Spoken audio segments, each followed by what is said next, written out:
Cerita dimulai dengan memperlihatkan wanita cantik bernama Ana.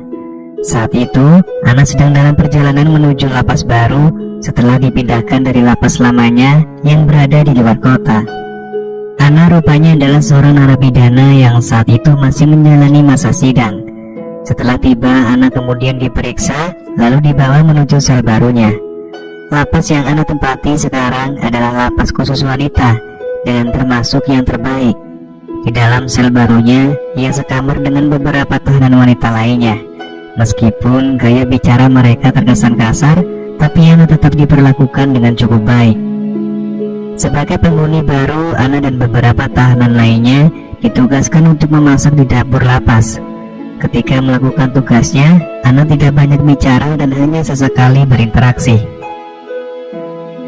Beberapa waktu kemudian, lapas tersebut melaksanakan pameran fashion show untuk menyambut kunjungan menteri negara.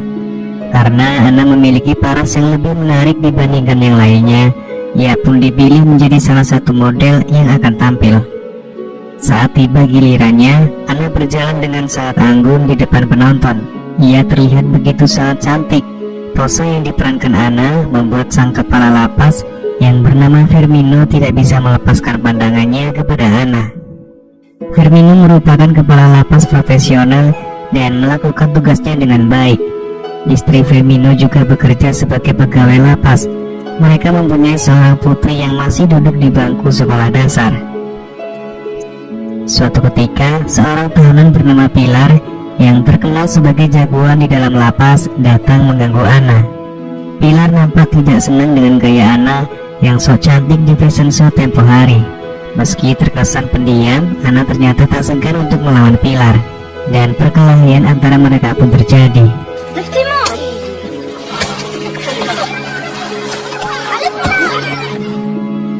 Kemudian setelah kejadian itu, Ana dipanggil menghadap kepala lapas. Firmino menegur Ana untuk bisa menahan diri dan tidak membuat masalah menjelang sidang pertamanya. Pembicaraan mereka yang awalnya serius lalu diselingi dengan lelucon dari Firmino yang ternyata mampu membuat Ana tersenyum.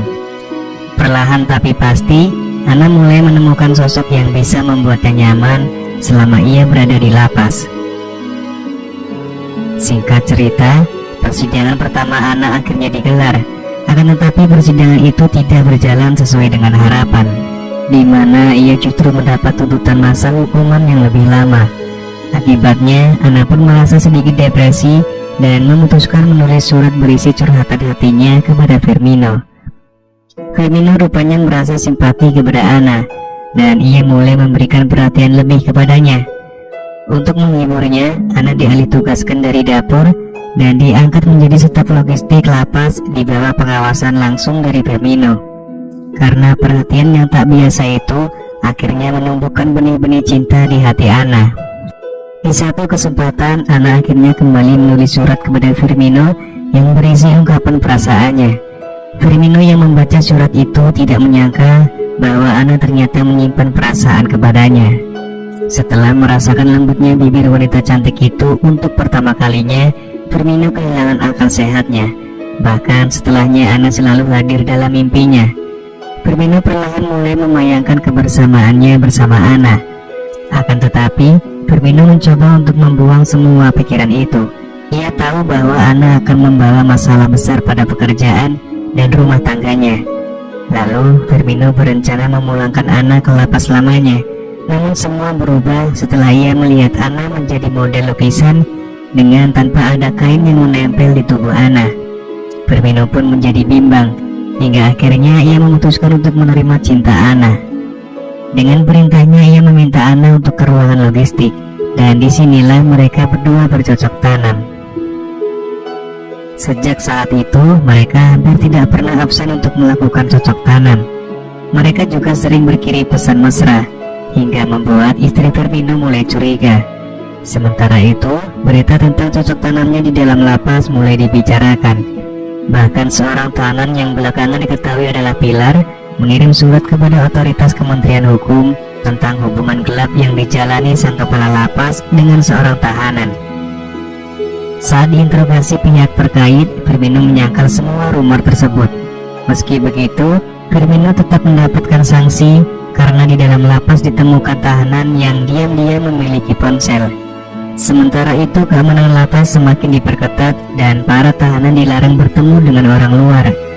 Singkat cerita, 1 bulan kemudian Firmino diam-diam menghubungi Ana untuk mengajaknya berlibur.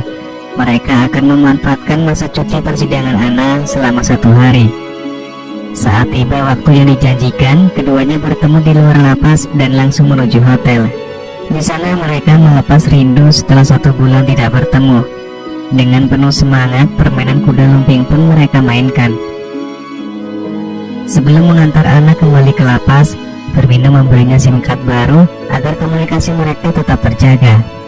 Selepas pertemuannya dengan Ana, Firmino pulang ke rumah menemui keluarganya. Ia pun disambut oleh istrinya yang ternyata sudah mengetahui hubungannya dengan Ana. Meskipun awalnya menyangkal, namun ia akhirnya mengakui perbuatannya. Dengan sabar istrinya meminta Firmino untuk melupakan Ana dan memikirkan masa depan putri mereka. Ketika Firmino mengantar putrinya ke sekolah, ia tak sengaja meninggalkan ponselnya. Tiba-tiba ponsel itu berdering dan diangkat oleh istrinya. Istrinya pun mengetahui kalau yang menelpon adalah Ana. Ia lalu memperingatkan Ana untuk segera menjauhi suaminya. Ana pun hanya bisa diam. Ternyata saat ini ia sedang mengandung anak dari Firmino. Ana sendiri tidak mau menuntut pertanggungjawaban Firmino karena takut akan merusak rumah tangganya. Jauh dari hati kecilnya, Ana hanya menginginkan Firmino ada di sampingnya. Sementara itu, pihak otoritas Kementerian Hukum meminta polisi untuk menahan Firmino. Ia ditangkap atas tuduhan penyalahgunaan wewenang karena telah memberikan SIM card pada tahanan. Hubungan bersama Ana juga sudah diketahui oleh polisi, kemudian dianggap bisa membahayakan keamanan lapas. Meski begitu, Firmino tidak ditahan dan hanya menjalani masa percobaan sambil menunggu persidangan. Hal itu rupanya tidak membuat Firmino berhenti. Ia masih terus mencoba menemui Ana pada masa cuti persidangannya.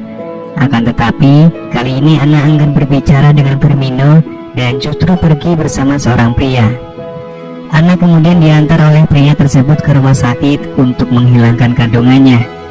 Singkat cerita, setelah setahun kemudian, Firmino dan Ana kembali bertemu di persidangan dalam kasus mereka. Film pun ditutup dengan mereka yang saling tatap dan saling memberikan senyuman.